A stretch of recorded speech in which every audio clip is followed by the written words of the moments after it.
that for me. pour moi. Je vous en remercie. Je ne voulais pas que vous fassiez cela. J'apprécie réellement vos efforts et tout le reste, mais ce n'était pas nécessaire. Mais que le Seigneur vous bénisse. Vous savez que la Bible a dit, tout ce que vous avez fait à l'un de ces petits, c'est à moi que vous l'avez fait. Maintenant, j'aimerais vous parler directement du message. Certains peuvent avoir l'impression que je pense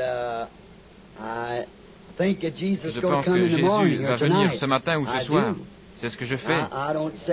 Je ne dis pas qu'il va le faire. Et je vous répète qu'il se peut qu'il vienne la semaine prochaine. Il se peut que ce soit l'année prochaine. Il se peut que ce soit dans 10 ans. Je ne sais pas quand il viendra. Mais il y a une chose que je veux que vous gardiez toujours à l'esprit. Vous devez être prêt à chaque heure, à chaque minute. Vous voyez, car s'il ne vient pas aujourd'hui, il se peut qu'il soit là demain. Gardez donc cela à l'esprit. Il vient. Je ne sais pas à quel moment viendra ma dernière heure sur cette terre. Personne parmi nous ne le sait. Et personne parmi nous ne sait quand il viendra. D'après ses propres paroles, il ne le sait pas lui-même. Il dit que seul le Père sait quand il viendra. Même le Fils ne sait pas quand il viendra. Ce sera lorsque Dieu l'enverra de nouveau vers nous. Mais nous nous attendons à sa venue. Et s'il ne vient pas pendant ma génération, il peut venir pendant la suivante. S'il ne vient pas pendant celle-ci, il viendra pendant la suivante. Mais pour ma part, je vois qu'il reste très peu de temps. D'après moi, cela pourrait arriver à n'importe quelle minute. Maintenant, cela ne signifie pas que vous verrez le ciel se changer et toutes ces choses. Ce n'est pas la venue du Seigneur, je parle de l'enlèvement. Vous voyez, il y a 3 venues. Il vient en 3 noms. Il vient dans une Trinité, Père, Fils et Saint-Esprit. Et à chaque fois, il s'agit du même Christ, du même Dieu. Maintenant, nous savons qu'il vient pour manifester 3 œuvres de grâce, justification, sanctification, baptême du Saint-Esprit. Toutes les choses de Dieu sont rendues parfaites en 3. Il vient donc premièrement pour racheter son épouse. Il vient deuxièmement dans l'enlèvement pour prendre son épouse. Il vient troisièmement avec son épouse. Ce sera le roi et la reine. C'est pour ce moment-là que beaucoup de gens attendent sa venue. Mais lorsqu'il viendra cette fois, seul, ceux qui seront prêts sauront quand il viendra. Il y aura tout simplement des gens qui seront absents. Les autres ne sauront pas ce qui leur est arrivé. Ils auront tout simplement été enlevés en un instant. Ils seront tout simplement absents, changés. Et en un moment, en un clin d'œil, ils ne seront plus là. Soyez donc prêts pour cela. Ce serait horrible de découvrir un matin l'absence d'un bien-aimé que personne ne peut retrouver. Ce ne serait pas trop dommage de découvrir que cela est arrivé et que vous l'avez manqué. Ainsi, restez simplement devant Dieu. La semaine prochaine, Dieu voulant, je ramènerai ma famille en Arizona où ils vont à l'école, puis je reviendrai. Je reviendrai ensuite. Je n'aurai pas de service là-bas. Je vais très rarement en Arizona. Je vais souvent ailleurs. Lundi, je ramènerai ma femme là-bas, puis je reviendrai ici. Et depuis ici, je partirai pour la Colombie-Britannique, puis je retournerai dans le Colorado. Je serai de nouveau en Arizona quelque temps avant Noël. J'y resterai 2 ou 3 jours pour que la famille soit ensemble. Puis, si le Seigneur le permet, je serai de nouveau ici pendant les fêtes de Noël, afin d'avoir des réunions pendant la semaine du Nouvel An. Vous voyez donc que je suis ici 10 fois plus que là-bas, car nous n'avons pas d'église ni de réunion là-bas. Pour ce qui est des réunions d'église, nous n'avons rien en dehors d'ici. C'est là l'inconvénient. Je n'ai nulle part où envoyer les enfants pour qu'ils entendent le message comme le font vos enfants en venant ici. Et c'est l'un des inconvénients que nous avons. Mais d'autre part, ils sont tous en meilleure santé, c'est un climat chaud et très sec, et tous les enfants semblent en meilleure santé. Je ne suis pas là assez longtemps pour savoir si le climat est sain ou pas. Je suis toujours en route et je crois que je suis né pour être un errant. Ma femme m'appelle. Je sais qu'elle est ici. Je vais entendre parler de cela après le service. Elle m'appelle coup de vent ou des sables mouvants. Je suis toujours en mouvement. Cela fait 22 ans que je suis marié. J'ai parfois l'impression d'être un étranger à la maison, car je dois toujours partir. Mais j'attends le moment où nous serons installés à la maison. Mais pour le moment, la bataille se poursuit, donc restons en prière. N'oubliez pas, dimanche prochain, si le Seigneur le permet, d'amener vos malades et les affligés. Venez tôt, prenez place. Il y aura sûrement ensuite un groupe pour lequel on priera. Nous devrons distribuer des cartes de prière. S'il n'y en a pas assez, nous ne distribuerons pas de cartes de prière. Nous en donnerons juste assez pour former une petite ligne de 2 ou 3 douzaines de personnes et quelque chose ainsi. Mais nous distribuerons probablement des cartes de prière. Nous le ferons donc sûrement 1 heure avant le service régulier qui aura lieu, je pense, vers 8h, 8h30. Amenez vos bien-aimés. Je dis cela pour les malades et nous ferons tous notre possible pour prier pour eux. Je vous remercie encore pour votre offrande d'amour. Maintenant, nous allons lire quelques mots de la parole de Dieu. Préparez-vous pour cet événement d'être à nouveau dans sa présence. C'est ce qui nous apporte sa parole. Maintenant, nous savons que nous pouvons lire un texte, mais Dieu doit nous révéler le contexte. Vous voyez, nous pouvons prendre un texte, mais Dieu doit nous en révéler le contexte. Et pendant que vous cherchez le livre de Jérémie, au 2e chapitre, j'aimerais vous dire que je suis heureux d'avoir avec nous frère Lee Vail, un précieux frère dans le Seigneur. Et je pense aussi à ce frère, je ne me souviens plus de son nom, frère Willard Grace. Et je vois des frères qui viennent de l'Arkansas, comme frère John et tous ceux qui viennent des environs de Poplar Bluff. Il y a aussi frère Blair, et il y a aussi frère Jackson et frère Ruddle. Il y en a tellement d'autres que je ne peux... J'aimerais pouvoir appeler chacun par son nom, mais je ne peux vraiment pas le faire, vous comprenez. J'ai vu que frère Bryant était assis ici. Il y a celui qui habituellement souligne chaque coin. Ce que je dis dans son coin, ce que je dis par un amen. Ben est connu de chacun à cause de sa voix. Une fois que je me trouvais en Californie, j'ai prêché un message pour les baptistes qui étaient dans la vallée. Ils avaient une grande tente là-bas et il y avait un bon nombre de baptistes, des aristocrates. Je n'entendais jamais un amen de nulle part, vous savez. Certaines femmes avaient sûrement peur d'abîmer la peinture de leur visage. Et la première chose que je vis, vous savez, fut une paire de pieds qui sautèrent en l'air ainsi, puis 2 grosses mains et une tête noire qui cria « Amen » en hurlant ainsi. Je regardais et je dis « Ben, d'où es-tu sorti ?» C'est lui qui avait dit Amen. Je vois que sa femme l'observe un peu. Eh bien, il est en train de perdre cette chevelure noire. Mais c'est très bien. Ne te fais pas de soucis à cause de cela. Il y a longtemps que j'ai perdu les miens. Ainsi donc, n'oubliez pas de prier. Maintenant, tandis que nous en arrivons à la vraie partie du service, souvenez-vous que si nous lisons sa parole, c'est Dieu qui l'a bénie. Elle ne retournera pas à lui vide, mais elle accomplira tout ce pourquoi elle était prévue. Et je sais qu'en lisant la parole, je serai toujours dans le vrai. Lorsque je lis sa parole, Dieu honore sa parole. Maintenant, levons-nous par respect pour la parole. Lisons dans Jérémie, chapitre 2, versets 12 et 13. De Jérémie 2. Cieux, soyez étonnés de ceci, frissonnez, et soyez extrêmement confondus, dit l'Éternel. Car mon peuple a fait 2 maux. Ils m'ont abandonné, moi, la fontaine des eaux vives, pour se creuser des citernes crevassées qui ne peuvent retenir l'eau. Inclinons nos têtes un moment. Oh Dieu bien-aimé, ta parole a été lue et nous te prions d'honorer cette parole et de nous en montrer les parallèles ce soir. Tandis que nous observons les jours passés et que nous prenons Israël comme exemple, tel que nous l'enseigne la Bible, nous pouvons voir ce que tu leur faisais quand ils obéissaient à ta parole et ce que tu leur faisais quand ils désobéissaient à ta parole. Cela doit nous apprendre ce que nous devons faire. Nous te prions donc de nous parler ce soir de manière très spéciale, afin que nous puissions savoir comment nous conduire en ce jour dont nous avons parlé ce matin et dans lequel nous vivons. Car nous te demandons dans le nom de Jésus. Amen. Vous pouvez vous asseoir.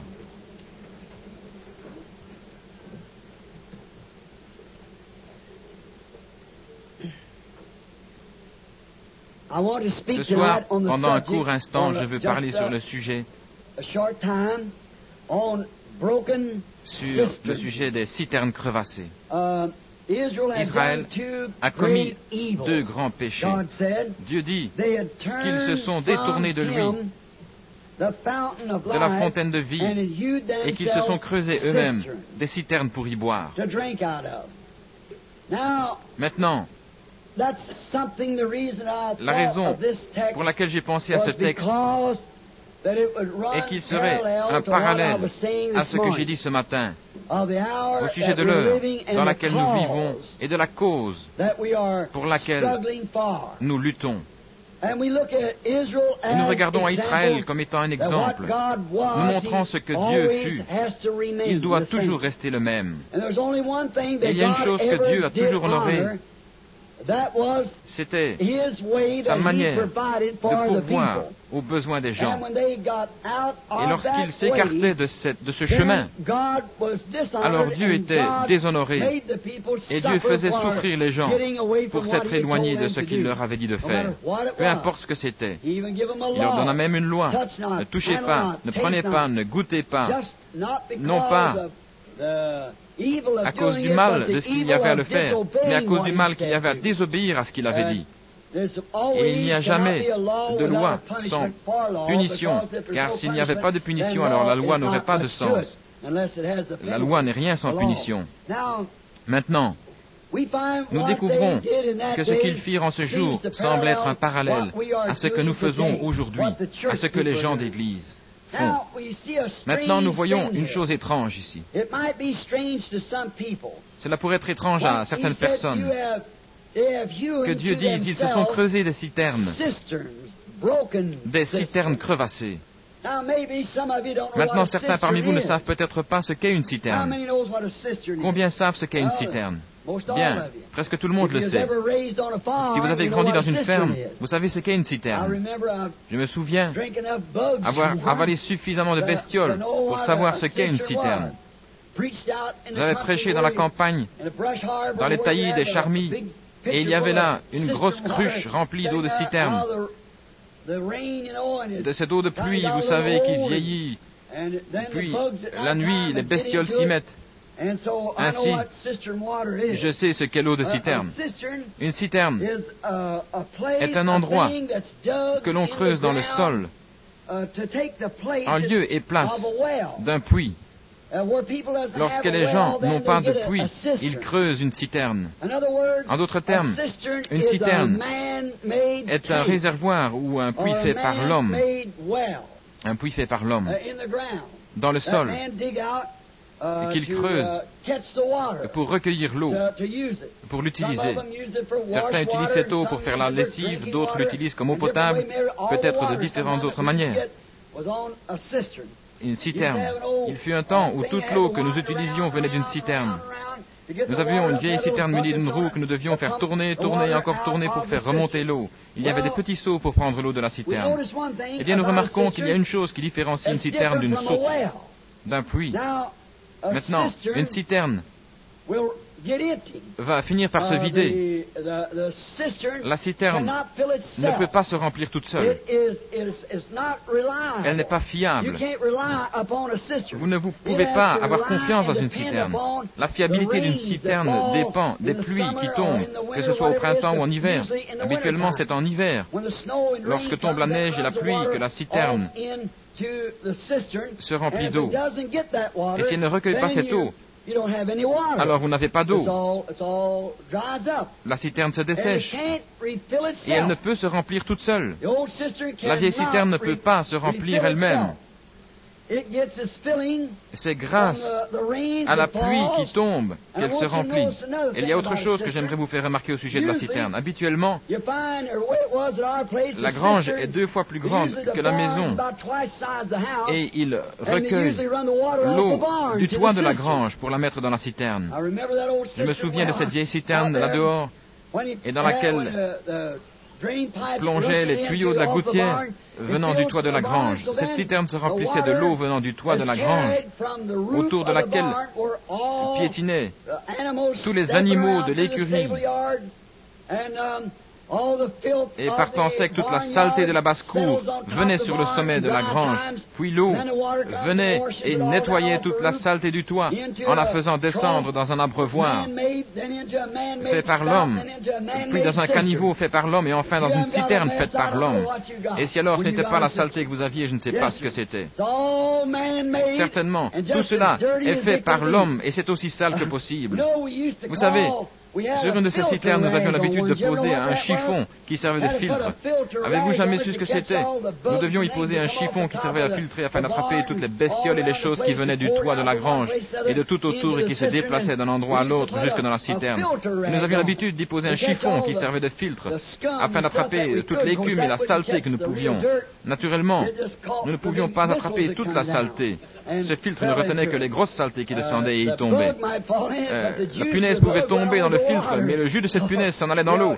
Ainsi, c'était vraiment de la saleté que vous aviez lorsque vous aviez une vieille citerne sale. Et si vous laissiez l'eau qui se trouvait là pendant quelques jours, elle commençait à stagner. Et si vous laissez l'eau qui se trouve dans une citerne, elle commence à stagner. Et elle se remplit de grenouilles, de lézards, de serpents, et ce que nous appelons des asticots. Et ces espèces de petits, je ne sais pas si ce sont des parasites, je ne sais pas comment vous les appelez, mais il y a ces petites choses dans l'eau et nous les appelons des asticots. Vous savez ce que c'est?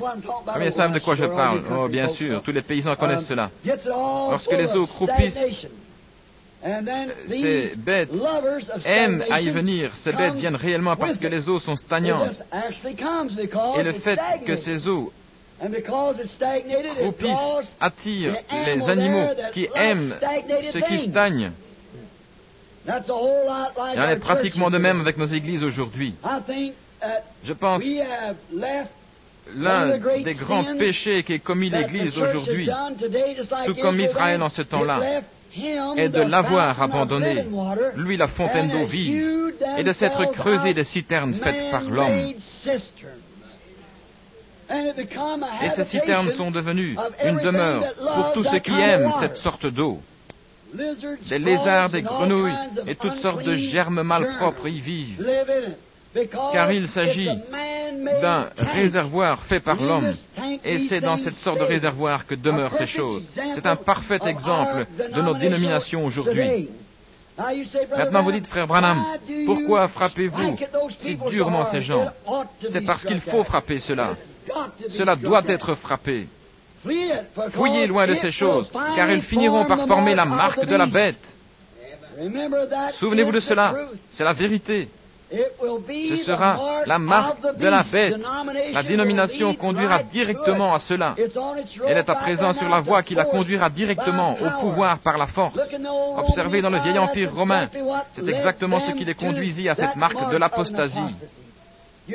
Vous découvrez que personne ne pouvait acheter ni vendre sans la marque de la bête. Il devait l'avoir.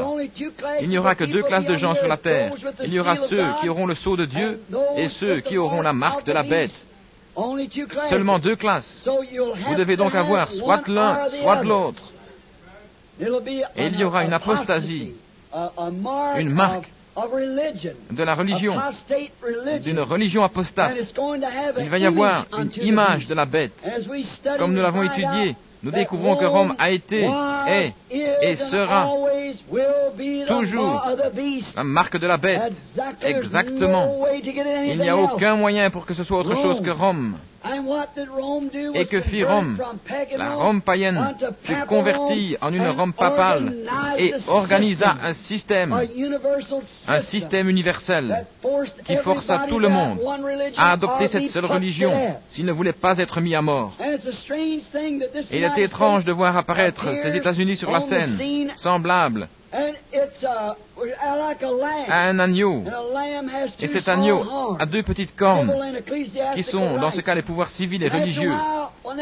Et nous découvrons ensuite que tandis qu'il était un agneau, il parlait comme un dragon et exerça tout le pouvoir qu'avait le dragon avant lui. Et la Bible nous déclare qu'il dit, faisons-nous une image de la bête. Une image est quelque chose de semblable à autre chose. Et dès maintenant, nous pouvons voir que dans cette condition d'apostasie, l'Église est en train de former le Conseil mondial des Églises, ce qui est une image du pouvoir de Rome, qui forcera les gens à faire la même chose que fit cette Rome païenne, ou plutôt papale. Ainsi, il n'y a aucun moyen pour qu'ils puissent arriver à autre chose, c'est la vérité. C'est pourquoi je frappe là-dessus pendant mon âge et pendant mon temps, car cela doit être frappé. L'appel vient, disant, sortez du milieu d'elle, mon peuple, afin de ne pas participer à ces péchés. Maintenant, je compare cela à des citernes sales, souillées. Il est la fontaine de vie. Il est l'eau vive. Et l'homme a quitté cela pour se creuser pour lui-même des citernes qui ne peut recueillir que la saleté. C'est la seule chose qu'elle puisse recueillir. Et c'est ce qu'a fait le système dénominationnel. Il attrape tout ce qui passe par là, tout ce qui veut se joindre. Ils sont désireux de recueillir cette personne si elle a de l'argent, ou si elle s'habille d'une certaine manière. Peu importe qui elle est, d'où elle vient, ils la prendront de toute façon. Maintenant, nous voyons de nouveau que cette marque de la bête qui fut formée là, le nombre de l'Amérique est 13. Elle est née avec 13 colonies. Son drapeau a 13 étoiles et 13 rayures. Et elle apparaît même dans l'Apocalypse au chapitre 13. Et sur nos pièces de monnaie, l'Amérique a toujours été représentée par une femme. Même la tête indienne frappée sur les pennies est le profil d'une femme. Nous savons cela. Et nous en connaissons l'histoire. Toutes les choses, la cloche de la liberté, la statue de la liberté, toutes ces choses représentent une femme. Le nombre de la femme est 13, vous voyez. Maintenant, c'est beau de voir ces choses. Et maintenant, j'avais prédit par une révélation de Dieu, une vision que j'avais eue en 1933, que cette chose devait arriver avant la fin des temps. Et l'une d'entre elles était que Mussolini, qui était en train de devenir dictateur, le deviendrait réellement, et qu'il envahirait l'Éthiopie, et qu'il prendrait l'Éthiopie. Et l'Esprit avait dit, et cette entreprise provoquera sa chute. Je me demande s'il y a encore des vétérans qui se souviennent de me l'avoir entendu dire dans ce Redman's Hall où nous prêchions il y a bien des années. Y a-t-il quelqu'un ce soir dans cette salle qui se trouvait dans cette vieille salle du Redman's Hall où j'avais prêché à ce sujet alors qu'il avait envoyé le NRA? C'était pendant le premier mandat de Roosevelt. Je suppose qu'il n'y en a aucun ici. Y en a-t-il un? Oui, il y en a un. Oui, il y a une personne, c'est Madame Wilson, je me souviens d'elle. Il y a aussi ma femme qui est assise là derrière. Il en reste 2 de la génération de ce jour-là. Ce fut lorsqu'ils dirent que ce NRA était la marque de la bête. J'avais répondu, ce n'est absolument pas cela, pas du tout. La marque de la bête ne vient pas d'ici, elle vient de Rome. Et cette chose ne peut pas être la marque de la bête. Maintenant, souvenez-vous que cette chose ont été dites. J'avais dit qu'Adolf Hitler aurait une fin mystérieuse. J'avais aussi dit qu'il déclarerait la guerre aux États-Unis. J'avais dit que les Allemands construiraient une immense chose en béton. On vivrait même là-dedans et qu'à cause de cela, les Américains connaîtraient précisément à cet endroit une grande défaite. Il s'agissait de la ligne Siegfried. Et cela 11 ans avant même qu'on ne commence de la construire. Puis j'avais dit qu'Hitler arriverait à sa fin et que les États-Unis gagneraient la guerre. J'avais aussi dit qu'il y aurait 3 ismes. Nazisme, fascisme et communisme. Puis j'avais dit que tout cela se fondrait dans le communisme. La Russie prendrait tout cela dans le communisme. Puis j'ai dit, la science augmentera tellement, l'homme deviendra tellement intelligent, il inventera tellement de choses, qu'il fabriquera une voiture ressemblant à un œuf, ayant pour toit une glace et dirigée d'une autre manière que par un volant. Et maintenant, ils ont cette voiture. Et j'avais dit ensuite, la moralité de nos femmes chutera de manière tellement dégradante qu'elles deviendront une honte pour toutes les nations. Elles porteront des vêtements d'hommes. Elles continueront d'enlever leurs vêtements jusqu'à ne porter réellement que leurs sous-vêtements. C'est tout. Et finalement, elles en viendront ne porter qu'une feuille de figuier. Et vous remarquez que dans le dernier Life Magazine, il montre ces femmes portant des feuilles de figuier. Elles sont vêtues de ces nouveaux costumes du soir, de ces robes qu'elles portent en soirée. Ce sont des vêtements transparents. On peut voir à travers, et il y a simplement une feuille de figuier pour cacher un certain endroit de leur corps. Et comme vêtements du haut, elles portent des bustiers sans bretelles et elles exposent leur corps. Et vous voyez comment ces choses sont arrivées. Puis je dis, je vois une femme aux États-Unis, semblable à une grande reine ou quelque chose ainsi. Elle était très belle à regarder, mais son cœur était cruel, et elle fit marcher la nation du même pas qu'elle. Mais je dis, il me dit finalement de regarder de nouveau vers l'Est, et lorsque je l'eus fait, je vis que le monde avait explosé. Et aussi loin que je pouvais regarder, je ne pouvais voir que des morceaux de bois et des rochers fumants qui avaient été soufflés de la terre. Et cela devait arriver avant la fin du monde.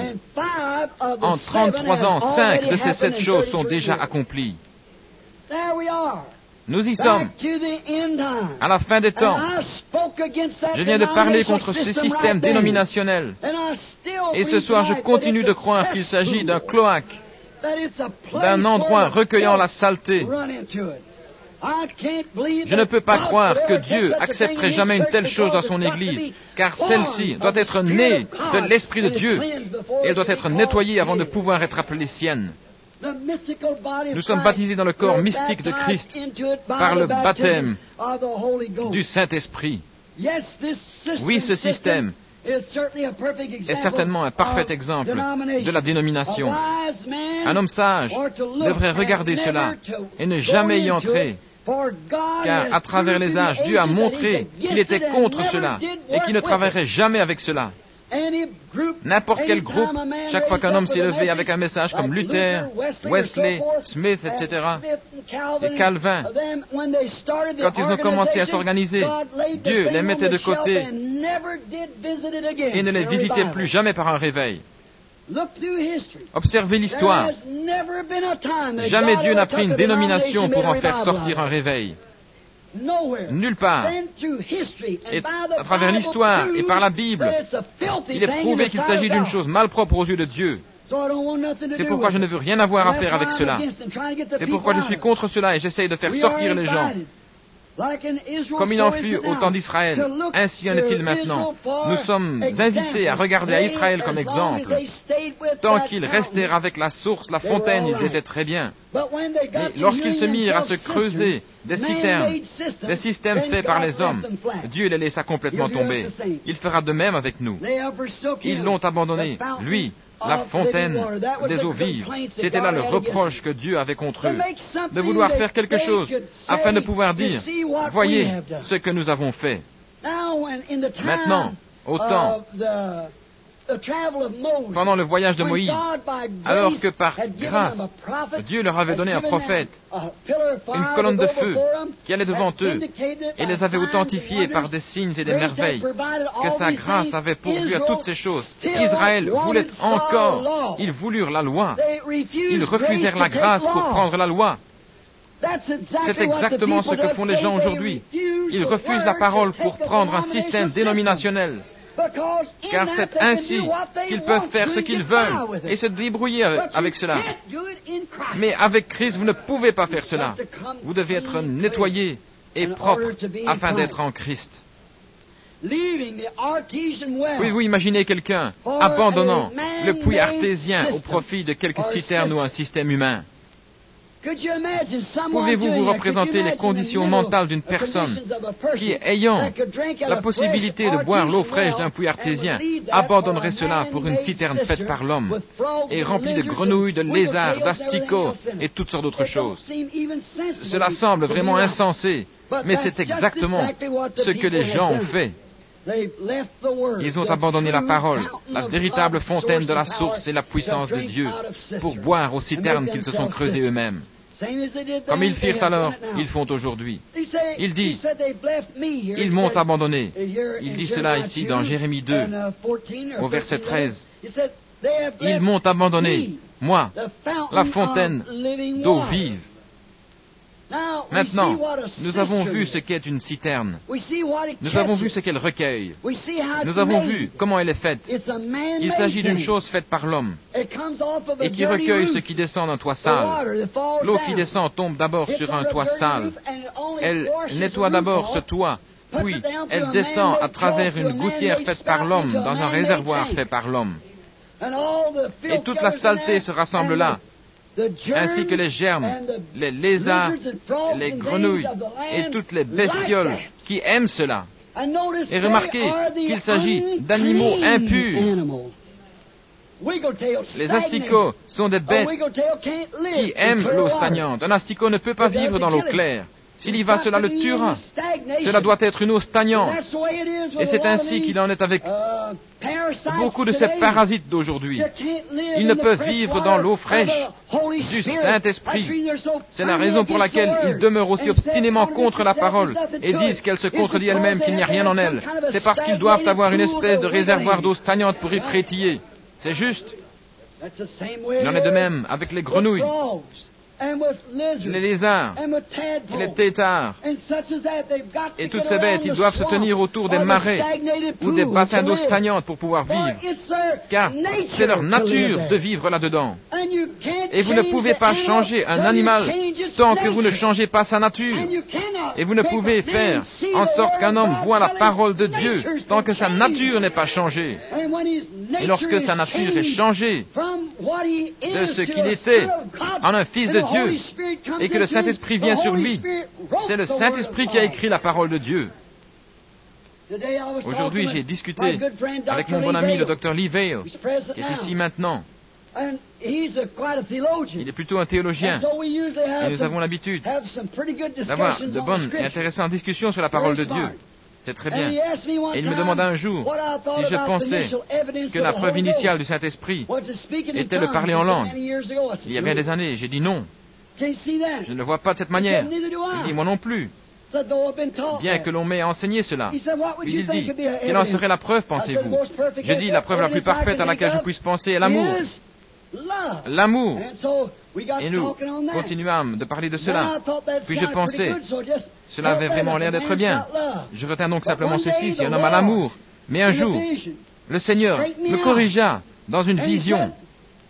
Et il dit que la preuve de l'Esprit était de pouvoir recevoir la parole. Non pas l'amour ni le parler en langue, mais recevoir la parole.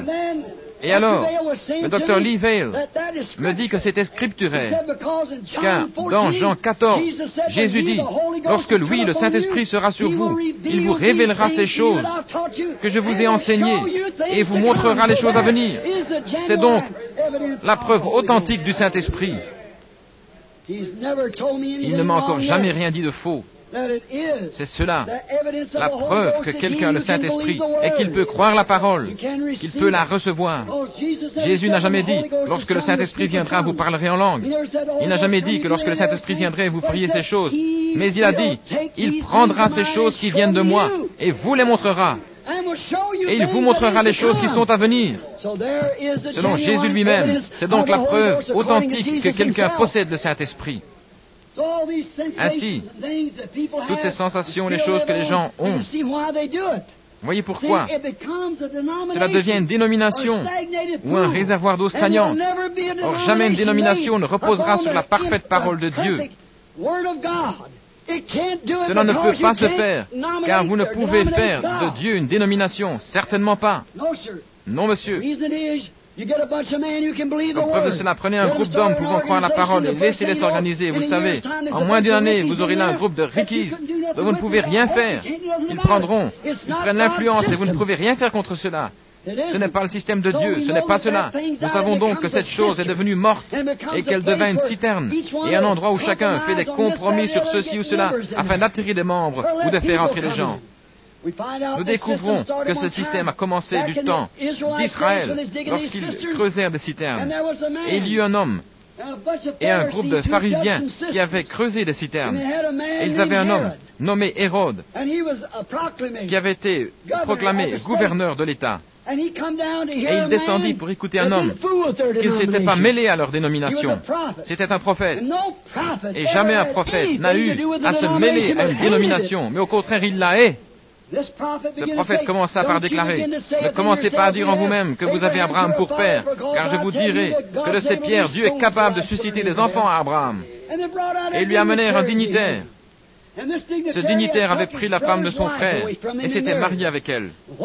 Et que fit ce prophète lorsqu'il fut devant lui?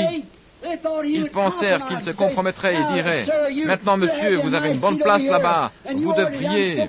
Je suis tellement heureux que vous soyez ici aujourd'hui pour m'écouter. » Non, Jean s'avança directement vers lui et dit, « Tu n'avais pas le droit de la prendre. » La première chose qu'il fit fut de lui crier son péché à la figure. Vous voyez, les dénominations font des réservoirs d'eau stagnante, où les hommes peuvent vivre avec des femmes, et où leurs femmes peuvent se comporter pareillement, se couper les cheveux, porter des shorts et des choses ainsi, et continuer de s'appeler des chrétiennes. Mais une véritable fontaine de la puissance de Dieu, alléluia, ne peut rester là, car les choses la font sortir. Je suis la fontaine des eaux vives. La fontaine des eaux vives. Ils m'ont abandonné pour se creuser des citernes. Nous avons découvert ce qu'est une fontaine d'eau vive. Nous avons découvert ce qu'est une citerne. Maintenant, qu'est-ce qu'une fontaine d'eau vive? C'est un puits artésien. Qu'est-ce qu'un puits artésien, frère Branham? C'est un puits dont la source vient toujours d'en bas et fait jaillir l'eau à l'extérieur. C'est une source qui coule toujours. Elle ne dépend que d'elle-même et ne produit que de l'eau fraîche et propre. C'est cela un puits artésien, une fontaine d'eau vive. Elle n'est pas morte ni stagnante, elle est vivante. Elle change constamment. Elle apporte toujours quelque chose de nouveau de ses ressources. Elle est toujours en mouvement. Elle tire ses ressources de son lit. Elle est une fontaine d'eau vive, jaillissante, et se purifiant elle-même. C'est de l'eau propre et pure. Cette fontaine ne dépend que d'elle-même. Vous n'avez pas besoin d'attendre que les pluies viennent remplir son réservoir. Elle est toujours en train de bouillonner et de donner librement son eau. Vous n'avez pas besoin de pomper, ni de faire remonter le seau, ni de tordre, ni de s'y joindre, ni rien. C'est simplement une fontaine d'eau vive. Vous savez, si vous utilisez ces vieilles citernes, vous devez prendre une manivelle et tourner, tourner, encore tourner, puis pomper et faire toutes ces choses juste pour faire sortir un peu de cette eau stagnante. Mais une fontaine d'eau vive donne son eau librement sans qu'on ait besoin de pomper, ni de se joindre, ni rien. Oh, que je suis heureux que nous ayons cette fontaine. Oui, certainement. Elle n'a pas besoin d'être filtrée pour en enlever les parasites, car elle plonge tellement profondément dans le roc qu'il n'y a aucun parasite là-bas. Elle n'a pas besoin d'avoir un chiffon qui pende là-dessus et serve de filtre éducatif, c'est juste. Elle n'a pas besoin d'un système mondial fait par les hommes. Elle n'a pas besoin de sagesse des dénominations pour vous dire au travers d'un psychiatre si vous êtes capable de prêcher ou non. Elle n'a pas de ces chiffons malpropres servant de filtre là-dessus. Elle le rejetterait dès que vous l'auriez posé dessus. Vous ne pouvez faire cela. Cette source bouillonne constamment. Si vous y posiez l'un de ces chiffons, elle le rejetterait entièrement d'un côté ou de l'autre. Elle n'a pas le temps de s'occuper d'un chiffon dénominationnel. Vous n'avez pas besoin de filtre ni de passoire. Vous n'avez pas besoin de pomper, ni de secouer, ni quoi que ce soit d'autre. Elle se trouve simplement là. Elle bouillonne, elle ne dépend pas des pluies locales pour la remplir. Les pluies, ce sont les réveils. Là où se trouve cette fontaine de vie, là où se trouve le corps mort, les aigles s'assembleront. Vous n'avez pas besoin de pomper pour avoir un réveil. Vous n'avez pas besoin de pomper pour avoir quoi que ce soit. La seule chose que vous avez à faire est de venir à la fontaine. Elle est toujours remplie d'une bonne eau fraîche et elle ne tarit jamais. Elle continue simplement de bouillonner. Vous n'avez pas besoin d'aller à la citerne et de dire, eh bien, s'il pleut et que l'eau descende du toit de la grange, nous aurons quelque chose à boire. Oh là là, ce n'est pas cela. Ce puits artésien fait constamment jaillir une bonne eau fraîche. Vous pouvez compter dessus. Vous n'avez pas besoin de dire, eh bien, je vais aller à cette vieille citerne. Nous avions l'habitude de boire un peu de son eau, mais il n'a pas plu depuis longtemps. Je pense qu'elle doit être sèche. C'est ainsi que sont certains de ces systèmes humains. Vous pouvez entrer là-dedans si vous avez un grand programme, une grosse affaire et que vous ayez vendu quelque chose qui paraisse très grand. S'il y a de grandes parties de plaisir ou toutes ces choses comme les jeux de banco ou ces réunions dans les sous-sols, ces distractions rempliraient une maison entière de gens. Mais si vous allez vers cette fontaine qui bouillonne constamment, vous trouverez là des gens venus boire à longs traits cette eau fraîche. Vous pouvez compter sur cette fontaine. Les gens disent, cela fait 10 ans qu'ils n'ont pas eu de réveil. Si c'est cette fontaine qui vous fait vivre, il y a constamment un réveil en cours. C'est comme ce petit Gallois avait dit. Un jour, alors qu'ils avaient ce réveil au pays de Galles, quelques dignitaires, quelqu'un docteur de théologie était venu au pays de Galles pour voir de quoi il s'agissait et où cela se passait. Ils avaient donc des cols retournés et des chapeaux de forme. Et ils descendaient la rue et un petit policier vint à passer tenant la main son bâton qu'il faisait tourner en sifflant. À la croix où mourut mon sauveur, c'est là, tandis que je pleurais pour être purifié de mon péché, que le sang fut appliqué à mon cœur, gloire à son nom. Et il marchait ainsi dans la rue. Et ils dirent donc, on dirait un homme religieux, allons le questionner. Et ils dirent, monsieur. Il dit, oui, monsieur. Ils dirent, nous venons des États-Unis. Nous sommes une délégation. Nous venons ici pour étudier le réveil du pays de Galles, comme on l'appelle. Nous sommes des docteurs en théologie. Et nous sommes venus ici pour examiner cela. Nous voudrions savoir où a lieu ce réveil. Il dit, messieurs, vous y êtes arrivés. Je suis le réveil gallois. Amen. Le réveil du pays de Galles est en moi. Voici où il se trouve. C'est ainsi qu'il en est lorsque vous vivez par cette fontaine des eaux vives. Elle vit tout le temps, elle bouillonne encore, encore et encore, elle ne s'arrête jamais. Il n'y a pas besoin d'aller voir s'il y a de l'eau, s'il y a plu, il n'y a pas très longtemps. Ce n'est pas cela, c'est cette fontaine d'eau vive. Comme je l'ai dit, elle donne son eau librement. Vous n'avez pas besoin d'y poser des chiffons éducatifs avant d'envoyer quelqu'un prêcher. Vous n'avez pas besoin de voir s'il épelle bien ses mots, s'il les prononce de la bonne manière, s'il utilise les noms, les pronoms, les adjectifs et toutes ces choses de manière correcte. Beaucoup d'entre eux ne savent même pas ce que c'est. Mais cela ne les empêche pas de vivre de cette fontaine. Elle ne dépend pas des pluies locales pour la remplir. Elle ne dépend pas non plus des réveils locaux. Elle n'a pas besoin de cela, car sa puissance et sa pureté se trouvent en elle-même. Là où se trouve la parole, là est son pouvoir propre. Lorsqu'un homme peut la recevoir dans son cœur, il reçoit en même temps sa pureté, son pouvoir. Ces choses se trouvent dans la parole elle-même. Elle fait jaillir la vie. Israël s'était éloigné d'elle. Ils eurent des difficultés. Chaque fois qu'ils s'éloignaient d'elle, ils avaient des difficultés. C'est la même chose qui nous arrive aujourd'hui. Lorsque le réveil s'éloigne d'elle, ce n'est pas bon. Le peuple se creuse lui-même des puits ou des citernes d'eau stagnantes, et il continue ainsi. Mais il les a toujours secourus. Ils murmurèrent alors qu'ils se trouvaient à la mer Rouge. Alors, malgré la promesse qu'il leur avait faite, selon notre point de vue, il aurait pu immédiatement se détourner d'eux, mais il avait promis de les emmener là. Que fit-il à ces enfants d'Israël? Il donna comme preuve la colonne de feu, le prophète et toutes ces choses. Et ce furent ces choses qui les conduisirent au-delà de la mer. Et il y eut toutes sortes de difficultés pour essayer de les en empêcher. Ce fut là que vint Pharaon avec son armée. Et savez-vous ce que Dieu fit? Il ouvrit tout simplement cette citerne d'eau rouge et stagnante. La mer morte était la chose la plus morte du monde. Elle est vraiment morte. Son eau est stagnante. Rien ne peut y vivre. Et il l'ouvrit afin de les amener libres de l'autre côté. Il les amena dans un endroit où ils ne seraient plus liés par de telles choses. Dans le désert, ils découvrirent qu'ils ne pouvaient se fier au réservoir, ceci étant sec. Ils découvrirent qu'ils devaient aller d'un trou d'eau à un autre. Lorsqu'ils étaient dans le désert, ils mouraient de soif. Et pour avoir une gorgée d'eau, ils devaient aller là-bas vers ce réservoir, vers ce trou d'eau, mais il était à sec. Ils pensaient qu'ils n'arriveraient même pas à trouver quelque chose à boire. Et c'est alors que dans l'endroit le plus inattendu du désert, ils découvrirent de l'eau. C'était dans un rocher. L'endroit le plus inattendu où un homme pouvait trouver de l'eau était dans un rocher sec au milieu du désert. Mais vous voyez, Dieu fait les choses de cette manière. Dans l'endroit le plus inattendu, de la manière la plus inhabituelle. C'est ce que nous avons toujours eu. Ils pensent que vous devez avoir une grande dénomination afin de les rassembler et qu'ils puissent venir tous ensemble. Ils pensent qu'il doit y avoir un grand brassage de foule et des choses ainsi. Ils pensent qu'il doit y avoir des milliers de collaborateurs et autres pour avoir un réveil. Parfois Dieu prend Un vieux petit bonhomme qui ne connaît même pas son ABC. Et il le met au milieu d'un groupe de gens illettrés qui peuvent tout juste distinguer leur droite de leur gauche. Et il peut susciter un réveil qui secouera le monde entier. C'est ce qu'il fit au temps de Jean. Il le fit au temps des prophètes. Aucun de ceux que nous connaissons n'avait reçu d'instruction. Mais Dieu pouvait se saisir d'eux et faire quelque chose avec eux. L'eau jaillissait de ce roc. Il était le rocher. Il commanda à ce rocher qui dut être frappé.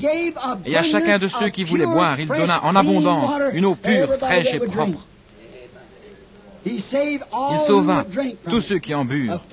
C'était un parfait parallèle de Jean 3,16.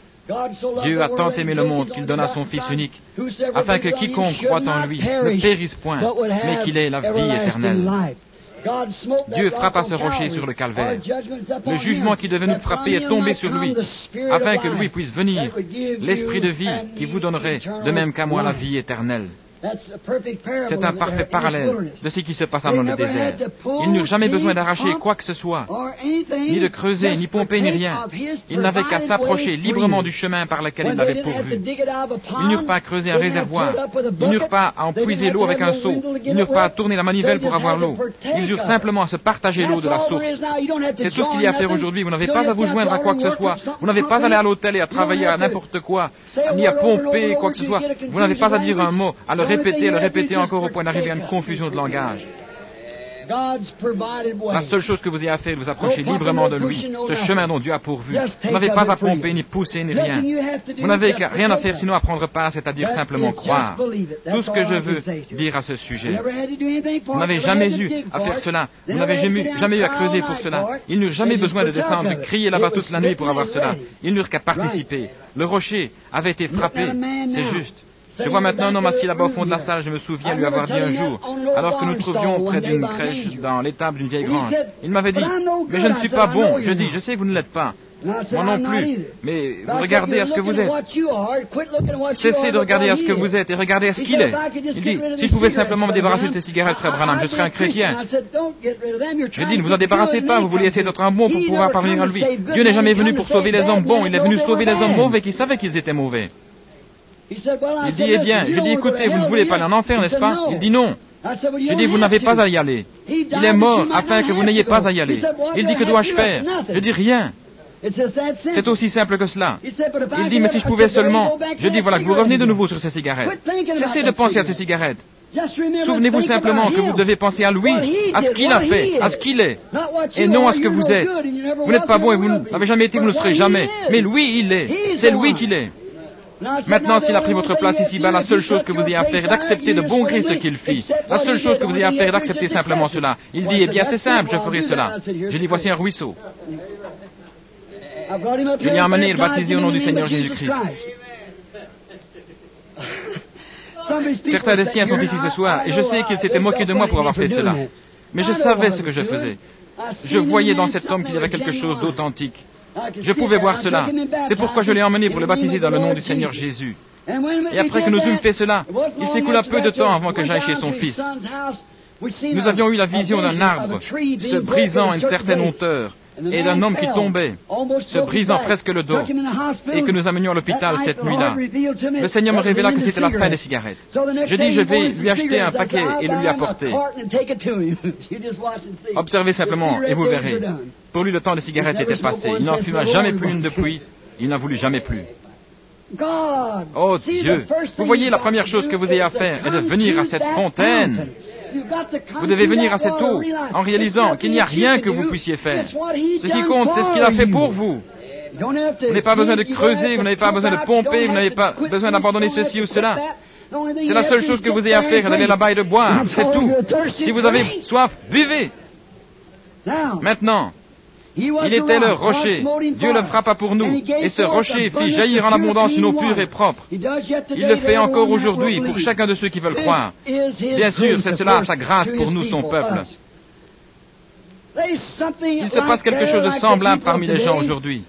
Ils sont prêts à recevoir ce qu'ils peuvent obtenir, mais ils ne veulent rendre aucun service en retour. Israël était alors prêt à boire de l'eau du rocher, mais il ne voulait pas rendre à Dieu le service qui lui était dû. Et il est toujours en train de nous servir. Vous savez, sans lui, nous ne pouvons même pas respirer. Sans le service de Dieu, nous ne pouvons pas respirer. C'est vous dire combien nous dépendons de lui. Et malgré cela, nous avons le cœur partagé si nous devons faire quelque chose pour lui. S'il nous demande de faire quelque chose, d'aller voir quelqu'un, de prier pour lui ou de l'aider. Cela nous brise presque de devoir faire cela. Et nous ne voulons rien faire pour lui rendre un service. Son reproche était, ils m'ont abandonné, moi, la parole, pour accepter à la place une citerne crevassée. Ils m'ont abandonné, moi, la fontaine de la vie, la fontaine de l'eau, de la vie. Et ils ont désiré et préféré boire de l'eau stagnante d'une citerne. Pouvez-vous imaginer cela? Pourriez-vous imaginer quelqu'un possédant un puits artésien donnant une bonne eau calcaire, jaillissant directement du cœur des roches, une eau aussi fraîche et bonne que possible descendant là dans les sables? Pourriez-vous imaginer cette personne préférant boire l'eau d'une citerne là-bas, cette eau qui aurait lavé le toit de la grange, des hangars et de tous les édifices de l'endroit? Voyez-vous cette eau provenant de la grange, des étables, des mangeoires et de toutes ces choses et se déversant directement dans la citerne? Pouvez-vous imaginer cette personne allant boire de cela au lieu d'aller au puits artésien? C'est quelque chose qui n'irait pas avec son esprit. C'est vrai. C'est vrai. Et voyez, cet homme ou cette femme se fonder sur une dénomination qui lui permet de se couper les cheveux à la garçonne, de porter des shorts, de se farder et mettre toutes ces autres sortes de maquillage et faire toutes ces choses et se comporter ainsi. Voyez ces hommes qui vont dans les jeux de boules et qui font tous ces non-sens, s'accommodant mieux de toutes ces choses que de cette vieille parole de Dieu démodée qui tranche et taille, qui fait que les hommes deviennent des dames, s'habillent et agissent correctement, qui chassent loin de vous les cigarettes, le tabac, les jurons, les malédictions, les mensonges et le vol, qui éloignent le monde de vous et vous donne quelque chose qui satisfait pleinement. Pourquoi cet homme ou cette femme irait-il vers autre chose pour avoir la consolation? Comment voulez-vous recevoir une consolation de cela? Comment pourriez-vous obtenir une boisson fraîche d'une citerne d'eau stagnante? Si quelqu'un allait vers une citerne d'eau stagnante pour boire, alors qu'il y a un puits artésien ouvert, vous diriez, quelque chose ne va pas avec l'esprit de cet homme. Et si une femme ou un homme va dans un tel endroit pour trouver la consolation, c'est que quelque chose ne va pas spirituellement avec cette personne. Elle ne veut pas la parole. Cela montre que leur nature est encore celle d'une grenouille, d'un tétard ou de quelque chose ainsi. C'est juste. Il y a quelque chose dans cette nature qui aime les réservoirs d'eau stagnante, car ces sortes de choses ne veulent pas vivre dans un bassin d'eau fraîche. Elles ne peuvent pas le faire. C'est de l'eau fraîche. Elles ne peuvent pas le faire. Maintenant, le reproche qui fut adressé au peuple de Dieu est qu'ils l'abandonnèrent. Et ils ont fait la même chose aujourd'hui. Maintenant, regardez la femme au puits. Eh bien, elle vint à la citerne de Jacob. Mais la citerne de Jacob était une dénomination, dirions-nous, et il y en avait creusé 3. Maintenant, cette citerne avait... Elle avait une grande histoire. Cette femme dit, Jacob, notre père, creusa ce puits. Il but de son eau et son troupeau aussi. N'est-elle pas assez bonne? Il dit, mais après que vous ayez tiré de cette eau, vous avez encore soif, et vous devez revenir ici pour en avoir. Mais l'eau que je vous donne vient d'une fontaine, d'un geyser. Elle jaillit de l'intérieur, et vous n'avez pas besoin de venir ici. Elle se trouve juste avec vous. Remarquez, lorsqu'elle eut découvert qu'une fontaine scripturaire lui avait parlé, au moyen de ce signe scripturaire qu'elle avait toujours recherché, elle abandonna le système dénominationnel de Jacob et n'y retourna jamais plus, car elle avait découvert le vrai rocher, vous voyez. Elle courut vers la ville. Elle en avait terminé avec le péché. Elle n'était plus une femme corrompue. Elle dit, venez voir qui j'ai découvert. Un homme qui m'a dit les choses que j'ai faites.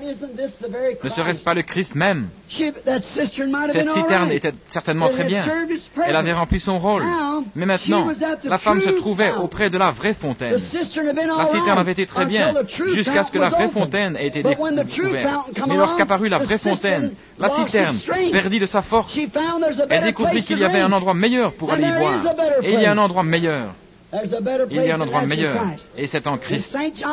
Dans Saint Jean 7, 37 et 38, Jésus dit, à la dernière fête des tabernacles, « Si un homme a soif, qu'il vienne à moi et qu'il boive. » Tous se réjouissaient. Ils avaient un petit filet d'eau qui jaillissait de dessous l'autel, et pour célébrer la fête, tous buvaient de cela et disaient, « Nos pères ont bu d'un rocher spirituel dans le désert. » Vous voyez, ils s'étaient creusés même une citerne. Ils pompaient une eau stagnante de quelque part là-bas, et ils la faisaient jaillir de dessous le temple. Et ils mettaient tous autour de cette eau, et buvaient et disaient, « Il y a des années, nos pères ont bu dans le désert. » Jésus dit, « Je suis le rocher qui se trouvait dans le désert. » Il dit, nous avons mangé de la manne du ciel que Dieu a fait pleuvoir. Il a dit, je suis cette manne.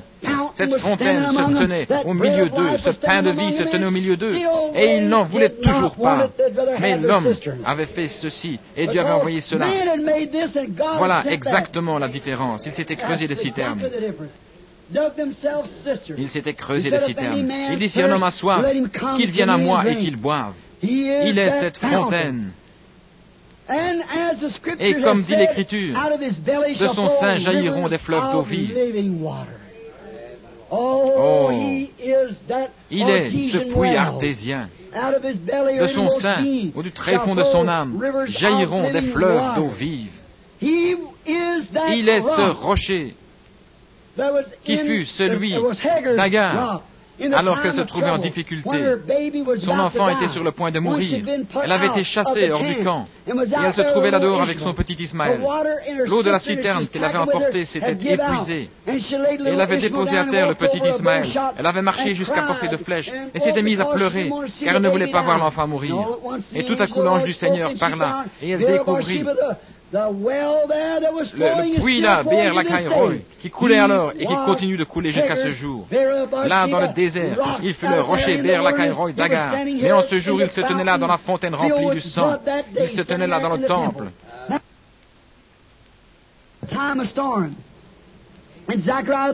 Dans Zacharie au chapitre 13, il était cette fontaine qui s'ouvrait pour la maison de David pour la purification du péché.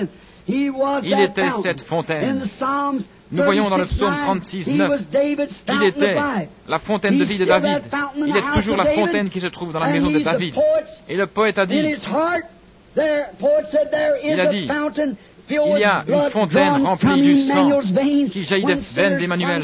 Lorsque les pécheurs se plongent dans ce flot, toutes leurs tâches coupables disparaissent. Il est cette fontaine de vie, cette fontaine d'eau. Il est la parole de Dieu. Les gens de ces derniers jours l'ont abandonné. Lui, la vraie parole, l'eau de la vie, et ils se sont creusés eux-mêmes une citerne dénominationnelle. De nouveau, ils se sont creusés. Et maintenant, nous découvrons qu'ils ont des citernes crevassées. Et ces citernes sont remplies de germes d'incrédulité, de vantardises, de programmes d'éducation et toutes ces choses qui sont contraires aux promesses de Dieu. Ce sont des gens qui doutent de la parole. Maintenant, la Bible dit que leurs citernes sont crevassées. Une citerne crevassée est une citerne qui a une fuite et qui va donc s'assécher. Elle va s'assécher pour devenir un cloaque religieux nommé Conseil mondial des Églises. Et c'est à cela que va les conduire la citerne crevassée. Tout cela parce qu'ils l'ont abandonné, lui, la fontaine des eaux vives, et qu'ils se sont fabriqués des citernes. Ils se creusent ces grands séminaires, ces systèmes d'instruction et d'enseignement et toutes ces choses. Voilà la sorte de citerne qu'ils creusent aujourd'hui. Un homme doit avoir un titre de docteur en philosophie ou autre, ou être agrégé des beaux-arts ou autre, avant de pouvoir prêcher. Ce sont des citernes qui ont été remplies avec une théologie faite par l'homme. Ils les font aller dans ces grandes écoles du savoir, où ils leur injectent leur propre théologie humaine. Oui, il les envoie dans le monde avec cela. En quel jour nous vivons, des citernes faites par l'homme. Pas étonnant que cette chose ait pris une odeur infecte. Oh là là. C'est parce que les gens ont soif de cela. Et lorsque les gens veulent s'amuser aujourd'hui, que font-ils? Au lieu de recevoir la joie de Dieu, ils se tournent vers le péché pour y trouver leur joie. Les gens qui vont à l'église et prétendent être des serviteurs de Dieu, lorsqu'ils sont nerveux, ils allument une cigarette. Et lorsqu'elles veulent s'amuser, elles se collent leurs vêtements immoraux et sortent tondre le gazon quand elles savent qu'il y a un homme dans les alentours qui peut les siffler. Ils font tout pour être populaires. Ils veulent ressembler à des stars de cinéma. Voilà où se trouve leur joie, alors que Jésus a dit « Je leur suffis ». La raison pour laquelle ils font cela est qu'ils ne veulent pas boire de cette fontaine. Ils l'ont rejetée. Ils ne veulent pas y boire. Ils se joignent à quelques systèmes humains, à quelques citernes remplies de toutes sortes de choses stagnantes où ils peuvent aller. Hier, nous avons amené les enfants au bord de la rivière. Eh bien, je crois que c'était samedi matin. Nous sommes descendus. Billy avait pêché dans le bateau et nous avons amené ma fille et mon petit-fils à la rivière pour faire une promenade en bateau. On ne pouvait même pas faire une promenade en bateau tellement il y avait des gens sales, dégoûtants, méprisables, à moitié nus qui se trouvaient là sur la rivière et se comportaient ainsi. Un bateau passa près de nous, il y avait là un groupe de petits garçons de 12 à 14 ans, chacun d'eux avait une canette de bière à la main et une cigarette.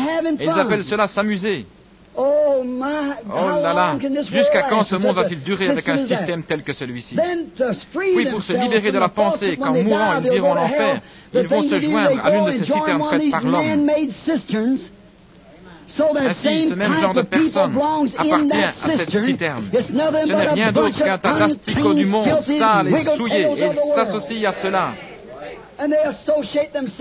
Comme on avait coutume de dire, comme ma vieille mère, les oiseaux du même plumage volent ensemble. Ils ne veulent pas venir à cette fontaine pour être nettoyés de cette vie de péché. Ils veulent vivre là-bas dehors et pourtant témoigner qu'ils sont des chrétiens. Pourquoi ils se sont détournés de lui, la véritable fontaine de la joie, de la vie parfaite et de la satisfaction? Voilà pourquoi ils ont fait cela. C'est parce qu'ils voulaient que des gens se joignent à eux. Ils ont là une espèce de gens qui croient à tout ce fatras. Il n'y a pas très longtemps, frère Fred, frère Tom et un groupe d'entre nous, nous sommes allés dans une église baptiste connue de la ville de Tucson pour voir si nous ne pourrions pas y trouver peut-être un petit quelque chose qui nous donnerait une petite sensation de fraîcheur. Et le pasteur a dit quelque chose au sujet de ces gens qui se trouvaient en Égypte, mangeant de l'ail et des choses ainsi. Lorsqu'ils partirent, voulaient retourner en arrière pour pouvoir manger cela. Il dit, c'est un peu comme les gens d'aujourd'hui. Et nous avons tous dit Amen. Je n'ai jamais vu un tel groupe de gens. L'église entière détourna les yeux du pasteur et se retourna pour voir qui avait dit Amen. Cela avait semblé les épouvanter. Ils ne savaient pas ce que c'était. Lorsque David a dit, faisons un bruit joyeux pour le Seigneur, louons-le avec des harpes, louons-le avec des psaumes, que tous ceux qui respirent louent le Seigneur, louons le Seigneur. Dieu se réjouit en son peuple. Qu'ils apprennent à dire Amen lorsque quelque chose de juste est dit. Pourquoi ne pas se détourner de ce système et de cette citerne du monde pour aller vers le fidèle système de Dieu qui est le puits artésien, Jésus-Christ. Pourquoi ne vous tournez pas vers lui alors que Dieu nous approvisionne abondamment en joie, en louange et en satisfaction? Le calme de mes nerfs vient de Dieu. Lorsque je n'en peux plus, je trouve ma satisfaction en Christ. Non dans une cigarette, non dans les choses du monde, non en me joignant à quelques credos, mais en le trouvant, lui, la parole promise, l'accomplissement de cette parole. Lorsque je m'en serai allé, je reviendrai pour vous chercher. C'est là que je trouve ma joie. Il est ma joie. Ils disent aujourd'hui qu'en se joignant à ces églises et en faisant ce conseil mondial des églises, ils vont faire un endroit meilleur pour y vivre. Si je donne honnêtement mon opinion, je dirais qu'ils vont faire un endroit meilleur pour y pécher. De toute manière, tout se résume au péché. Ce ne sera pas un endroit pour y vivre, mais pour y mourir. Ils nous fabriquent un endroit pour y pécher au lieu d'un endroit pour y vivre. Tout ce qui est en dehors de Jésus-Christ et de sa parole de vie est une citerne crevassée. Tout ce qui tente de se substituer à cette parole, tout ce que vous essayez de faire pour apporter la paix, tout ce que vous essayez de faire pour apporter la consolation, n'importe quelle joie que vous receviez d'ailleurs, de substituer cette parole est une citerne crevassée remplie de saleté. Lui, il donne la satisfaction parfaite. Je me souviens qu'un jour, il y a 2 étés, je sortais par la porte du fond. Il y avait là un jeune ricaneur qui me dit, savez-vous pourquoi vous parlez toujours contre les femmes qui portent des shorts et ces choses semblables? C'est parce que vous êtes un vieil homme. C'est cela la raison. Je dis, écoutez, quel âge avez-vous? Il dit 27. Je dis, je prêchais la même chose alors que j'étais bien plus jeune que vous. J'ai trouvé la fontaine de satisfaction. Il est ma portion. Amen. Tant qu'il pourvoira pour cela, ce sera beau. C'est mon art qui consiste à le regarder, à regarder son œuvre et à voir ce qu'il fait. Je ne connais pas d'autre fontaine. Oh, précieux est le flot qui me rend aussi blanc que neige. Je ne connais pas d'autre fontaine que le sang de Jésus. Il est une fontaine remplie du sang qui coule des veines d'Emmanuel. Lorsque les pécheurs se plongent dans ce flot, toutes leurs tâches coupables disparaissent. Je vous ai dit que je ne connais pas d'autre source que cette fontaine. Elle m'a nettoyé lorsque j'étais sale. Elle continue de me nettoyer car je veux vivre tout près d'elle. Je veux boire de cette eau fraîche qui emplit mon âme de joie. Il se peut que je tombe si bas que je ne puisse même plus faire une autre tournée ou que je puisse plus aller nulle part. Alors que je peux m'agenouiller, poser mon doigt sur une promesse et dire: Seigneur Dieu, tu es ma force, tu es ma satisfaction, tu es mon tout. Je peux alors commencer à sentir quelque chose qui bouillonne là à l'intérieur de moi. C'est alors que je sors de cet abattement. Alors que j'ai passé 50 ans, je me réveille un matin, vous savez comment c'est, vous pouvez à peine sortir un pied du lit. Oh, je n'arrivais même pas à faire cela et quelqu'un frappait à la porte. Billy me disait, il y a une urgence quelque part, je devais y aller. Je pensais comment faire, j'essayais de sortir un pied, je pensais, tu es la source qui me remplit de force. Amen, ma force et mon secours viennent du Seigneur. Tu es mon puits artésien, tu es ma jeunesse. Ceux qui s'attendent à l'Éternel renouvelleront leur force. Ils s'élèvent comme un aigle, comme des aigles. Ils courront et ne se fatigueront pas. Ils marcheront et ne se lasseront pas. Seigneur Dieu, c'est mon devoir d'aller. Je suis appelé à mon lieu de service. Et il arriva que quelque chose se mit à bouillonner en moi. L'autre jour, j'avais une rencontre là-bas, à Topeka, dans le Kansas. Et il y avait un jeune homme, un prédicateur. Il était un des premiers qui m'avait soutenu. Frère Roy, qui est assis ici, se souvient de l'endroit. Et dans cette grande salle, ce pasteur avait été écrasé par un toit ou quelque chose comme une paroi qui était tombée sur lui. Ce jeune homme allait mourir. Son foie avait éclaté. Sa rate était sortie de sa place. Des tonnes de matériel étaient tombées sur lui. Au déjeuner, je m'assis pour parler avec ma femme et je dis: Chérie, tu sais ce que Jésus ferait s'il était là. Lorsque cet homme me soutenait, je crois cette parole. C'était Christ qui soutenait. Je dis: c'est un coup du diable. Si Jésus était là, il irait poser ses mains saintes sur lui et ce garçon irait bien. Peu importe que son foie ait éclaté, il irait bien car Jésus viendrait ici sachant exactement qui il est. Jésus connaissait son appel. Les Écritures avaient raison au travers de lui. Elles trouvaient qu'il savait qui il était et il n'y avait pas l'ombre d'un doute à ce sujet. Il poserait ses mains sur lui et il dirait: mon fils, sois guéri, et sors de là. Et je dis, il n'y aurait alors pas assez de démons dans l'enfer pour tuer ce garçon. Il irait bien. Et je dis, vois-tu, chérie, il était Jésus, les mains saintes de Dieu. Moi, je suis un pécheur. Je suis né par le moyen du sexe. Mon père et ma mère étaient tous deux des pécheurs. Et je ne suis qu'un bon à rien. Mais sais-tu quoi? Si le Seigneur me donnait une vision et m'envoyait là-bas, alors ce serait différent. Alors j'irais, je poserais mes mains sur lui. S'il me donnait une vision, ce garçon sortirait de ce lit. Puis je me mis à penser, après tout, si c'était une vision, que serait-ce? Ce seraient les mêmes mains malpropres qui se poseraient sur lui. Le même homme qui prierait pour lui et poserait ses mains malpropres. Et je pensais encore, je suis son représentant. Alors, ce n'est pas pour moi que Dieu, ce n'est pas moi que Dieu voit. Le sang de ce juste repose là sur l'autel. Il intercède pour moi. Il est celui qui me suffit. Il est ma prière. Il est ma vie. Je dis, la seule chose qui me ferait poser les mains sur lui avec foi est le fait que j'aurais foi en la vision. Mais sans la vision, la même foi ferait les mêmes choses. Je ne peux donc compter sur rien si ce n'est sur lui qui est mon tout en tout. Il est ma vie. Il est celui qui m'envoie. Aucune dénomination ne m'a envoyé. Il m'a envoyé. Alléluia. Je marche en son nom. Je poserai donc mes mains sur lui. Je descendis là-bas poser les mains sur ce garçon et le soir même il se trouvait à la réunion. Il allait très bien. Amen. Oh oui, il est cette source. Je ne connais pas d'autre fontaine. Je ne connais rien d'autre que le sang de Jésus. Je suis un sale type, je suis un renégat. Chacun de nous en est un. Mais devant Dieu, nous sommes parfaits. Soyez donc parfaits, comme votre Père Céleste est parfait. Comment pouvez-vous l'être? Car il est quelqu'un de parfait qui nous représente ici. Cette fontaine est là chaque jour. Elle est fraîche. Ce n'est pas quelque chose de stagnant. Mais elle est cette source qui me lave de tous mes péchés. Il est cette fontaine.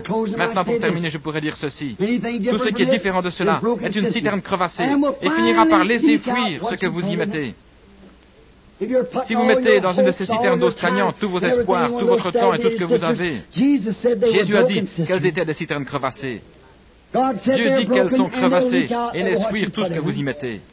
Avec elles, vous ne pouvez aller plus loin, car elles se videront. Car il est le seul chemin menant à la vérité, à la vie, à la joie éternelle et à la paix éternelle. Il est l'unique et le seul chemin menant à cela. Oh là là, la source inépuisable de vie est Jésus-Christ. Pourquoi? Et qui est-il? Il est la parole. La même. La parole, la vie, la source. Il est le même hier, aujourd'hui et pour toujours. Le vrai croyant trouve sa joie suprême, sa vie suprême et sa satisfaction suprême est en Christ. Non en se joignant à ces choses, en pompant, en tirant, en écopant, mais simplement en croyant et en se reposant sur lui. Voilà ce qu'il est pour le croyant. Tel notre Père Abraham, il n'a jamais rien tiré, il ne s'est jamais fracassé, il ne s'est jamais fatigué, il avait la parole. Il se reposait sur le sein de El Shaddai. Alors qu'Abraham avait une centaine d'années, Dieu lui apparut et dit, « Je suis le Tout-Puissant ». Le mot hébreu est El Shaddai, qui signifie le sein. Tu es vieux et ta force est partie, mais repose-toi simplement sur mon sein et nourris tes forces à cette fontaine. Amen. Pourquoi dut-il se nourrir? Pour avoir un nouveau corps. Il eut ce bébé avec Sarah, et 50 ans plus tard, il devait avoir 6 enfants d'une autre femme. Oh, El Shaddai. L'Ancien Testament montre ce qu'il fit. Le Nouveau Testament dit ce qu'il fera encore. Amen. Dans l'Ancien Testament, à présent, il n'y a plus beaucoup d'air. Je vais donc me dépêcher et terminer juste dans une minute. J'aimerais encore dire ceci avant de terminer. J'ai vécu un bon exemple de cette chose. J'étais en patrouille. Il y a beaucoup de gens ici, de Georgetown et de Milltown, avaient l'habitude d'aller vers une fontaine là-bas dans les collines. C'était un puits artésien. C'était un courant d'eau de 4 ou 5 pieds de diamètre qui jaillissait. Il bouillonnait continuellement et il y avait une grosse fontaine autour. Juste autour, il y avait beaucoup de ces pièces royales, comme on les appelle, vous savez. Du calcaire se déposait là autour et cela ressemblait à la fontaine. Oh, quand j'avais soif, j'allais toujours à cette fontaine. Et je m'allongeais près de cette fontaine et je buvais. Je buvais, puis je m'asseyais, j'attendais et je buvais encore. Et année après année, je continuais de venir à cette fontaine et elle ne cessait jamais de couler, hiver comme été. Elle ne pouvait pas geler. Vous ne pouvez pas geler un puits artésien. Oh non. Oh non. Peu importe le froid qu'il peut y avoir, l'eau ne gèlera pas. La citerne gèlera. Il suffit d'un peu de froid pour cela. Voyez? Mais tout ce qui se meut, tout ce qui possède la vie, continuera de se mouvoir. Et vous ne pouvez pas geler un puits artésien. Peu importe quel esprit de dépression rôde autour, la fontaine est toujours vivante. Allez vivre à cette fontaine. J'ai remarqué que tandis que j'allais là-bas et que je buvais de cette eau fraîche, je n'avais jamais besoin de me soucier et de me dire, je me demande si, lorsque j'arriverai là, l'eau jaillira encore et continuera de couler. Un vieux fermier me dit une fois, mon grand-père buvait déjà de cette eau. Elle n'a jamais diminué ni rien. C'est toujours la même source qui jaillit et se jette dans le Blue River là-bas. Je pensais, oh quel merveilleux endroit pour avoir de l'eau. Je devais continuer à marcher environ 1 mile pour arriver à cet endroit. Car c'était un endroit tellement propice pour boire. C'est comme l'eau était bonne. Oh mon Dieu, je suis allé là-bas dans le désert de l'Arizona et je continue d'y penser. Oh, si je pouvais simplement m'allonger près de ce merveilleux puits là-bas. Comme David l'a dit une fois, oh, si je pouvais encore aller à cette source, s'il pouvait simplement aller là-bas. Et un jour que je m'étais assis, il m'arrivait une petite chose amusante. Je m'adressais à la fontaine et je dis, qu'est-ce qui te rend tellement heureuse tout le temps? J'aimerais être toujours aussi heureux ainsi. Parce que, depuis que je suis venu ici, je ne t'ai jamais vu une seule fois triste. Il n'y a rien de triste en toi. Je dis, tu es toujours rempli de joie, tu sautes, tu bouillonnes et poursuis ton chemin. Été comme hiver, qu'il fasse froid ou chaud. N'importe quand, tu es toujours rempli de joie. Qu'est-ce qui donc te rend comme cela? Est-ce que parce que je bois ton eau? Non. Et je dis, peut-être bien parce que les lapins boivent de ton eau que tu aimes tellement cela. Non. Et je dis, eh bien, qu'est-ce qui te fait toujours bouillonner ainsi? Qu'est-ce qui te rend toujours si heureuse? Qu'est-ce qui te remplit toujours de joie? Est-ce que c'est parce que les oiseaux boivent de ton eau? Non. Est-ce que parce que je bois de ton eau? Non. Je dis, eh bien, qu'est-ce qui te remplit tellement de joie? Si cette source avait pu me répondre, elle aurait dû ceci. Frère Branham, ce n'est pas parce que tu bois de mon eau, mais que j'apprécie cela, et parce que j'abreuve les oiseaux. J'abreuve tous ceux qui veulent boire. La seule chose que vous ayez à faire est de venir ici et boire. Mais ce qui me rend heureuse, ce n'est pas que je bouillonne, c'est que quelque chose se trouve en moi. C'est quelque chose qui bouillonne en moi. Et c'est ainsi qu'il en est avec une vie remplie du Saint-Esprit. Comme Jésus l'a dit, il vous donnera des fleuves d'eau vive, jaillissant en vie éternelle, un puits artésien débordant, jaillissant constamment. Tandis que le reste de l'Église subit des hauts et des bas, vous demeurez à cette source. Pourquoi prendriez-vous un vieux système dénominationnel et une citerne remplie de parasites et de toutes ces choses? Pourquoi iriez-vous boire cette saleté stagnante alors que vous êtes invité à la fontaine, au puits artésien? Voyez comment cette source pousse là, jongle, gargouille, rit, s'amuse et gambade. Qu'il fasse froid ou chaud, qu'il pleuve ou qu'il fasse sec, alors que le reste du pays était dans la sécheresse, elle continuait à bouillonner comme elle l'avait toujours fait.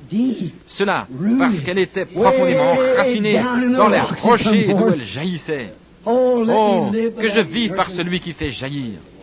Emportez tous les systèmes humains que vous voulez, toutes vos vieilles citernes d'eau stagnante, mais laissez-moi venir à cette fontaine. Laissez-moi venir où est la plénitude. Oh, il est ma joie, il est ma vie, il est ma force, il est mon eau, il est ma vie, il est mon guérisseur, il est mon sauveur, il est mon roi. Tout ce dont j'ai besoin, je le trouve en lui. Pourquoi voudrais-je aller vers autre chose? Frères, sœurs, ne voulez-vous pas venir à cette fontaine ce soir? Si vous n'êtes jamais allé, ne voulez-vous pas la recevoir ce soir, tandis que nous inclinons notre tête? Voyez cette citerne crevassée qui fuit et s'assèche. Voyez comme le monde s'y dessèche dans la saleté venant du toit de la grange et des jours anciens. Pourquoi ne voulez-vous pas aller vers cette fontaine dans laquelle la saleté ne peut pas rester, avec cette grande fontaine remplie du sang des veines d'Emmanuel? Pourquoi ne recevez-vous pas cela ce soir? Puisse Dieu nous aider ce soir, tandis que nous nous trouvons dans ce pays aride et assoiffé. Comme l'a dit le prophète, il est le rocher dans ce désert fatigant. Il est cette fontaine. Ce soir, dans votre cœur, ne voulez-vous pas venir à lui tandis que nous prions? Notre Père Céleste, il n'y a pas d'autre fontaine comme le joue la musique. Je ne connais pas d'autre fontaine, rien que le sang de Jésus. C'est là que je suis né. C'est là que j'ai été élevé. Je suis venu vivre, mourir et ressusciter dans sa présence. Oh Seigneur, que je sois toujours en ta présence, car je ne connais rien d'autre, ni credo, si ce n'est Christ, ni amour si ce n'est Christ, ni livre, si ce n'est la Bible, ni aucune joie en dehors de lui. Je ne connais rien d'autre. Oh Dieu, peu importe tout ce que je peux posséder du monde, cela restera mort. Je serai alors errant, les mains sur la tête. Si vous m'ôtez Christ, en effet de moi, Seigneur. Mais s'il est en moi, alors le mois de décembre me sera aussi agréable que celui de mai. Il n'y aura alors plus d'endroits désertiques et chauds. Même la mort n'aura plus de victoire. Puissions-nous le posséder, Père. Donne-leur l'abondance à chaque croyant ici ce soir, tandis qu'ils attendent dans cette pièce. Beaucoup parmi eux auront un long chemin à faire pour rentrer chez eux. Puisse leur pensée être celle-ci. Je vis à cette fontaine. C'est là que je vis et que je suis fraîchement désaltéré heure après heure. Et s'ils ne l'ont pas encore reçu, puissent-ils le recevoir, lui, maintenant, afin que nous pouvons apporter cette fontaine avec eux. J'irai avec vous, je serai avec vous jusqu'à la fin du monde. Accorde-nous ces choses, Père. Et tandis que nos têtes sont inclinées, y a-t-il quelqu'un ici ce soir qui aimerait dire, Seigneur, emmène-moi maintenant cette fontaine. Je ne suis pas venu ici simplement pour écouter. Je suis venu pour trouver quelque chose. Je suis venu pour te trouver, Seigneur. Ce soir, j'ai besoin de toi. Viens dès maintenant dans mon cœur. Veux-tu le faire, Seigneur? Dieu vous bénisse. Que Dieu vous bénisse chacun. Père, tu as vu toutes ces personnes qui ont levé la main. Il y en a même là-haut, et le long des murs, et là-dehors, Père. Tu les as vus, Père. Je te prie de pourvoir pour tout ce dont ils ont besoin. Peut-être ont-ils bu à quelques vieilles citernes, Seigneur. Ils se sont peut-être arrêtés à mi-chemin, là où un homme avait creusé une citerne. Cette citerne a été contaminée par toutes sortes de doctrines étrangères qui renient la parole. Je te prie, ô Dieu, qu'il vienne ce soir à celui qui est la fontaine. cette fontaine de vie. Accorde-le, Père. Je te les confie maintenant dans le nom de Jésus. Et tu m'as dit, si tu demandes quelque chose en mon nom, cela sera fait. Maintenant, je ne te demanderai pas cela, Seigneur, si je ne pensais pas que cela s'accomplirait. Je dirais simplement cela pour obéir à une routine rituelle. Mais c'est avec sincérité que je prie pour eux. Je prie pour eux en croyant que tu leur accorderas ce que tu as promis. Et maintenant, je les emmène loin de cette citerne. Je les emmène loin de cet endroit où ils ont bu et dont ils ne sont pas satisfaits pour les faire venir à cette fontaine. Je le fais dans le nom de Jésus-Christ. Ils sont à toi, Seigneur. Laisse-les venir boire à toi, qui est l'eau vive, la fontaine d'eau vive. Je te le demande au nom de Jésus. Amen. Accorde-le, Seigneur. Oh, precious is that flow that makes me white as snow. No other fount I know, nothing but the blood of Jesus. Oh, what can wash away my sin? Nothing but the blood of Jesus. Oh, what can make me whole again? Nothing but the blood of Jesus. Oh, Jesus, heal these, Lord. Oh, Jésus, guéris-les maintenant. Accorde-le, Seigneur. À cause du nom de Jésus, je te prie, ô Dieu, de bien vouloir le faire. Tu connais toutes choses.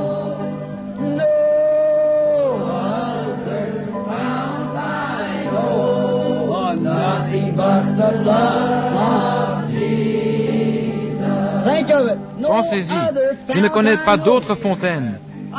Je ne connais rien d'autre que lui. Je ne désire connaître rien d'autre que lui. Rien d'autre que le sang de Jésus. Is the flow that makes me white as snow? No other fount I know. Oh, nothing but the blood of Jesus. While we sing that again, tandis que nous chantons de nouveau cela, serrons-nous la main les uns les autres. Vous aimez-vous les uns les autres? Y a-t-il ici quelqu'un ayant quelque chose contre son prochain? Si cela est, mettez cela en ordre, voulez-vous. Ne laissez pas cela ainsi. Vous voyez, si vous avez quelque chose contre qui que ce soit, vous devez mettre cela immédiatement en ordre. C'est dès maintenant que vous devez saisir l'occasion d'aller dire, frères, sœurs, j'ai dit quelque chose à votre sujet, j'ai pensé quelque chose, je n'avais pas l'intention de faire cela, pardonnez-moi. C'est ainsi qu'il faut faire.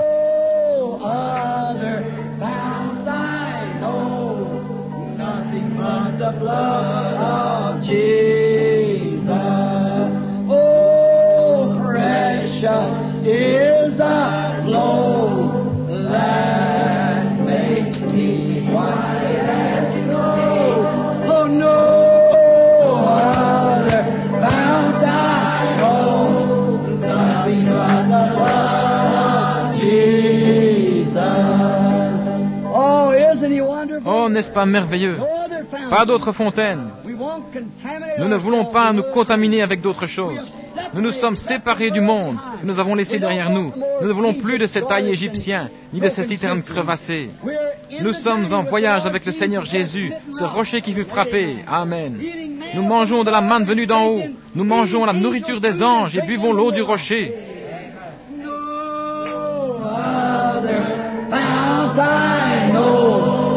Nothing but the blood of Jesus. Let's bow our heads. Inclinons notre tête et prions Dieu qu'il bénisse richement chacun de vous, afin que sa grâce et sa miséricorde soient avec vous tout au long de la semaine à venir. Et s'il devait arriver que l'un de vous glisse maintenant de l'autre côté du voile, souvenez-vous que seules quelques heures de sommeil et de repos nous séparent du moment où nous nous rencontrerons. Souvenez-vous que les vivants ne devanceront pas ceux qui dorment.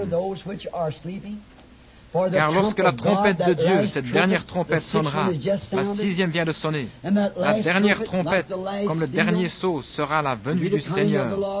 Elle doit sonner et les morts en Christ ressusciteront premièrement. Jusqu'à ce moment-là, ils seront simplement dans le repos. Et s'il devait arriver que vous soyez blessés, souvenez-vous, prenez le nom de Jésus avec vous comme un bouclier vous préservant de tout piège. Et lorsque les tentations autour de vous s'assemblent, murmurez simplement ce saint nom dans la prière. Les démons fuiront alors. Souvenez-vous simplement que nous espérons vous rencontrer ici dimanche prochain. Amenez les malades et les affligés. Je prierai pour vous. À présent, priez pour moi. Voulez-vous le faire? Dites Amen. Je prierai que Dieu vous bénisse.